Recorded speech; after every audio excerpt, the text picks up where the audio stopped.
नमस्कार दोस्तों, आज मैं लेकर आई हूँ मदन द्वादशी व्रत कथा।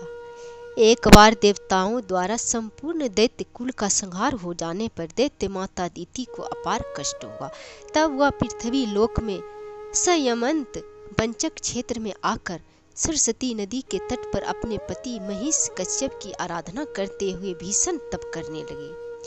उसने ऋषियों की भांति फलाहार, चंद्रायन आदि व्रतों का पालन एवं अनुष्ठान करते हुए और वृद्धा अवस्था को कष्ट एवं संततिहीनता के शोक को एक साथ सहन करते हुए 100 वर्षों तक कठोर तप किया, परंतु उन्हें अभिष्ट सिद्धि नहीं मिली।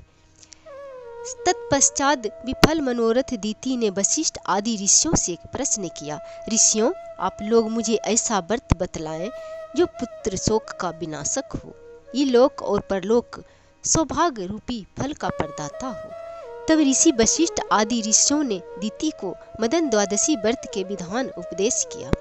उसने सुनकर दिति ने उसका अनुष्ठान किया और उन्होंने नियमानुसार चैत्र शुक्ल पक्ष द्वादशी तिथि को श्वेत चावल, श्वेत पुष्प, श्वेत चंदन और 2 श्वेत वस्त्र से अलंकृत एक छिद्र रहित घट की स्थापना की।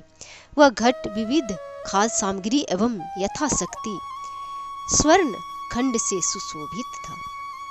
उसके निकट विभिन्न प्रकार के ऋतु फल रखे थे। दिति घट के ऊपर गुड़ से भरा हुआ तांबे का पात्र रखा। उसके ऊपर कदली पत्र पर काम और रति की रचना करके गंध धूप आदि उपचारों से उनकी पूजा की। उस दिन उन्होंने मात्र एक फल का भोजन किया और भूतल पर शयन करते हुए रात्रि व्यतीत की। प्रातः काल उन्होंने उस घट को ब्राह्मण को दान करके ब्राह्मणों को भोजन कराया और स्वयं भी नमक रहित भोजन किया। तदंतर ब्राह्मण को दक्षिणा देकर और मंत्रों का पाठ किया। इसी प्रकार दिति प्रत्येक मास में शुक्ल द्वादशी व्रत का अनुष्ठान किया। 12 मास बीत जाने के बाद उन्होंने 13वें मास में धृत धेनु एवं समस्त सामग्रियों से युक्त शया रति कामदेव की स्वर्ण की मूर्ति और श्वेत रंग की दुधारू गाय का दान किया तथा हवि, खीर और श्वेत तिलों से कामदेव के नामों का उच्चारण करते हुए हवन किया। इस तरह दिति का अनुष्ठान पूर्ण हो जाने पर उसके पति महिष कश्यप उसके सम्मुख प्रकट हो गए और उन्होंने दिति को पुनः रूप यौवन से संपन्न युवती बना दिया और उसने मनोवांछित वर मांगने को कहा। दिति ने कहा, पतिदेव, मैं एक ऐसा पुत्र चाहती हूँ जो इंद्र एवं समस्त देवताओं का विनाशक हो। यह सुनकर महिष कश्यप ने कहा, सुबह मैं तुम्हें अत्यंत तेजस्वी और इंद्र का वध करने वाला पुत्र प्रदान करूंगा, परंतु तुम आज ही असतम ऋषि के द्वारा पुत्रवष्टि यज्ञ का अनुष्ठान कराओ। तत्पश्चात मेरे द्वारा तुम्हें इंद्र के विनाशक पुत्र की प्राप्ति होगी। पति के कथनानुसार दिति ने पुत्रवष्टि यज्ञ को संपादित किया।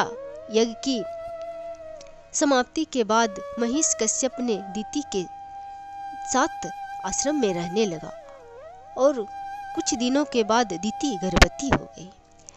तब महिष कश्यप कहने लगे कि बराने 100 वर्षों तक तुम इसी तपोवन में रहती हुई गर्भिणी स्त्री के लिए उचित संपूर्ण नियमों का पालन करो और गर्भस्थ शिशु की रक्षा करो। ऐसा कहकर महिष कश्यप अंतर्ध्यान हो गए।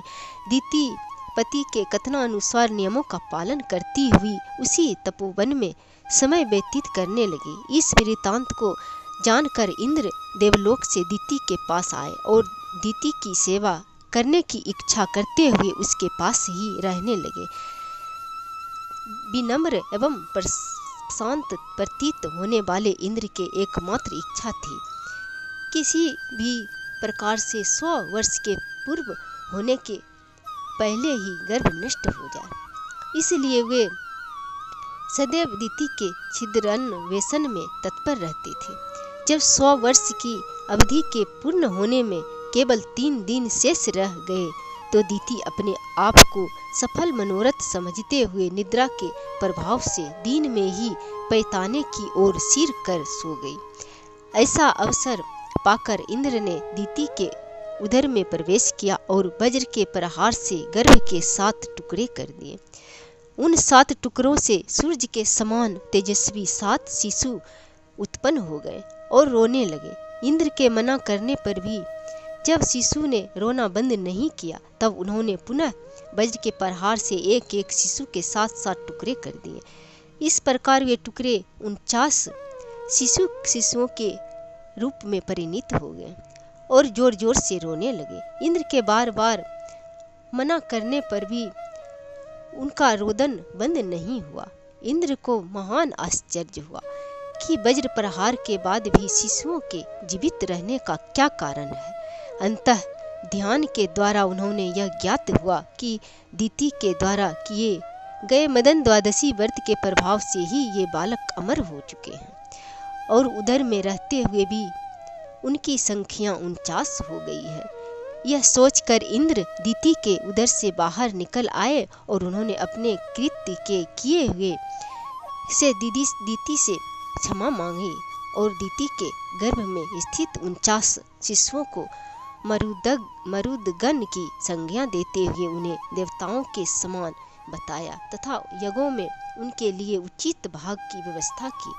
फिर ये दिति के पुत्रों को विमान में बैठाकर अपने साथ स्वर्ग ले गए। इस व्रत के अनुष्ठान से कर्ता के संपूर्ण मनोरथ सफल होते हैं और असंभव भी संभव हो जाते हैं। मदन द्वादशी का व्रत जरूर करना चाहिए। यह कथा अच्छा लगे तो लाइक और शेयर करें। जय श्री हरि।